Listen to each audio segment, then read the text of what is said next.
pela existência. Por isso que os antigos diziam: quem vê a face do Senhor morre. Por isso que os profetas diziam que é impossível chegar perto dele, porque isso lhe consumirá de maneira absoluta. Por isso que os judeus criaram uma religião que deixava isso claro: ninguém poderia chegar no Santo dos Santos, porque se chegar lá morre. Porque a presença do Senhor não é suportada pela existência. Logo, só é possível haver existência por causa da ausência. E mais, essa existência, vamos supor assim, não, mas deixa Deus chegar para mim um pouquinho mais perto. Quanto mais perto, nesse sentido que eu estou pontuando, Deus fosse, não só a sua existência estaria em risco, mas como ela é, também seria impossível. Ou seja, o homem jamais experimentaria o que é, por exemplo, a liberdade. Porque a liberdade só existe em razão da ausência e não da presença. Porque a presença de Deus destruiria a liberdade do homem. É justamente na ausência de Deus que o homem pode e se faz livre. Inclusive para negá-lo, inclusive para rejeitá-lo, inclusive para se afastar dele, e inclusive para adorá-lo, porque a adoração também pressupõe a ausência, porque se Deus fosse presente, também não seria possível adorá-lo, porque a fé requer a ausência. Porque é a ausência que marca a fé e não a presença. Porque se fosse a presença, não seria fé, seria vista. E Paulo já disse: nós não somos dos que andam pela vista, somos dos que andam pela fé. A própria fé é garantida pela ausência. Tudo em nós, nossa razão, nossa liberdade, nossa fé, nossa existência, é garantido pela ausência de Deus.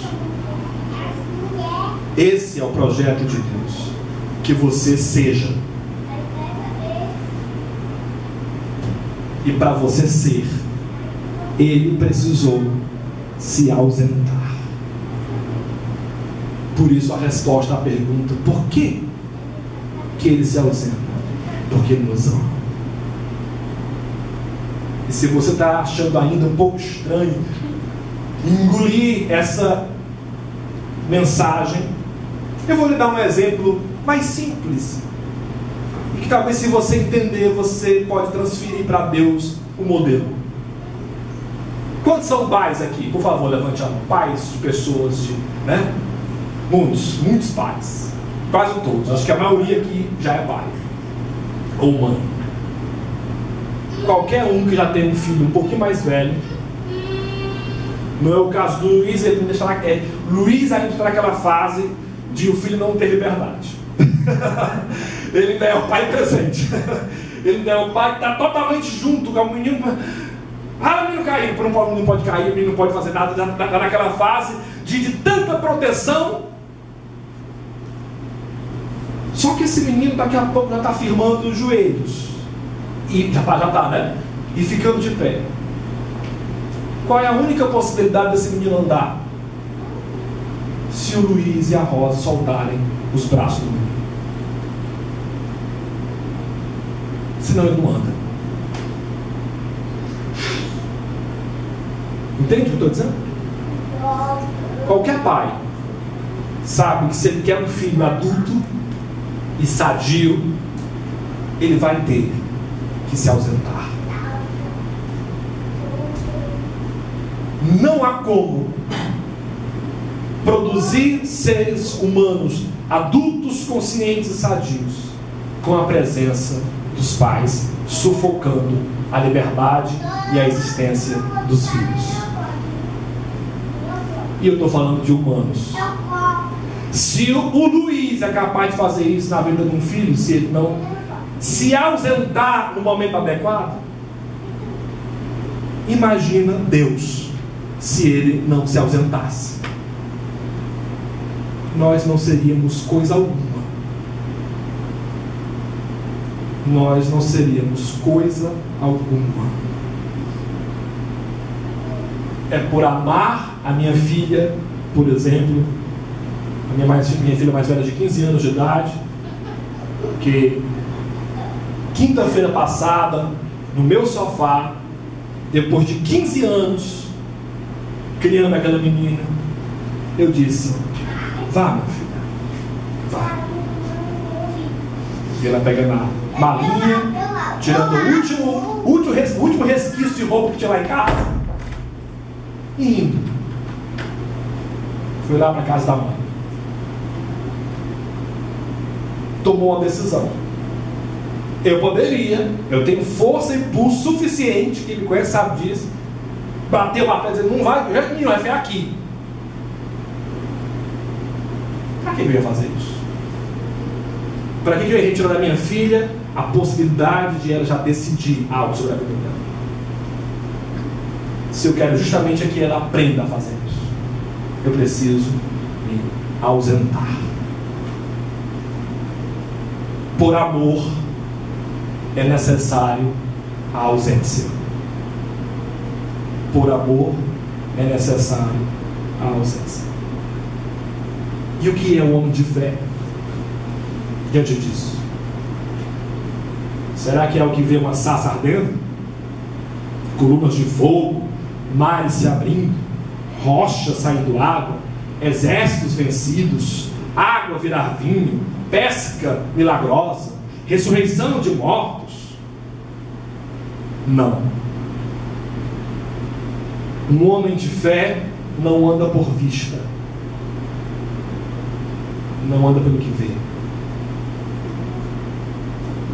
Quem crê não precisa ver. O ausente é plenamente presente no coração daqueles que creem. Vocês estão me entendendo? Para os verdadeiros crentes, o ausente é plenamente presente. Pois quando eu digo que Deus é ausente, eu não estou dizendo que Ele é indiferente. Eu jamais serei indiferente aos meus filhos. Quando eu digo que Ele é ausente, eu não estou dizendo que Ele é distante. Quando eu digo que Ele é ausente, eu não estou dizendo que Ele é frio. Quando eu digo que Ele é ausente, eu estou dizendo que Ele é aquele que ama. E por amar, Ele se ausenta. E por amar, Ele se ausenta.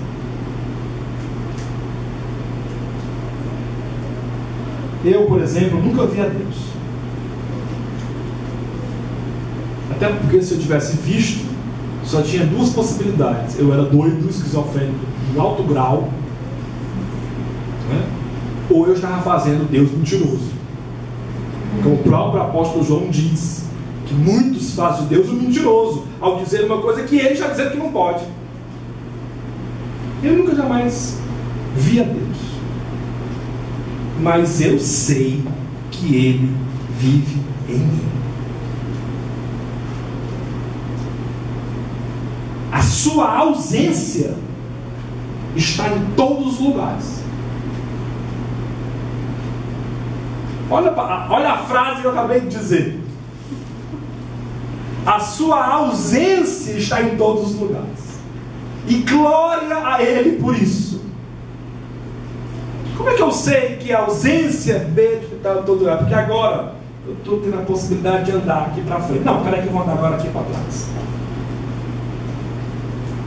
Porque por onde eu ando eu vejo a possibilidade de acertar, de errar, de ir, de vir, de nascer, de crescer, de morrer. E isso é garantido pela sua ausência.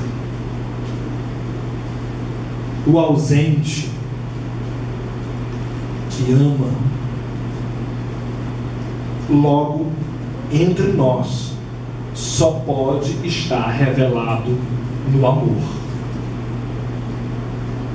Porque se ninguém jamais viu a Deus, vai dizer o apóstolo João, como é que ele vai terminar essa frase, Vânia?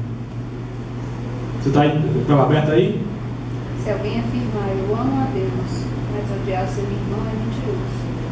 Pois quem não ama seu irmão a quem vê, não pode amar a Deus a quem não vê. O versículo 12, leia para mim, para nós. Ninguém jamais viu a Deus. Se amarmos uns aos outros, Deus permanece em nós, e o seu amor está aperfeiçoado em nós. Entendeu aí? Ninguém jamais viu a Deus. Ponto.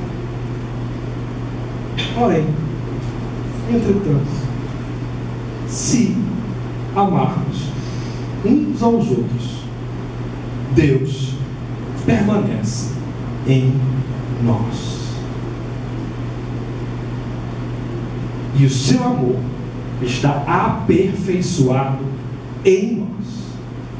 Por isso João vai dizer na frase anterior que a Vânia leu. Por isso é impossível que alguém que não ame seu irmão ame a Deus. Impossível. Por quê? Porque você jamais viu a Deus. Então, se você está ainda na esfera de não amar quem vê, como é que está inventando uma fábula para si mesmo de amar quem nunca viu? Logo, Deus só pode ser revelado no amor e em mais nenhum outro lugar. Assim eu posso concluir com a seguinte frase: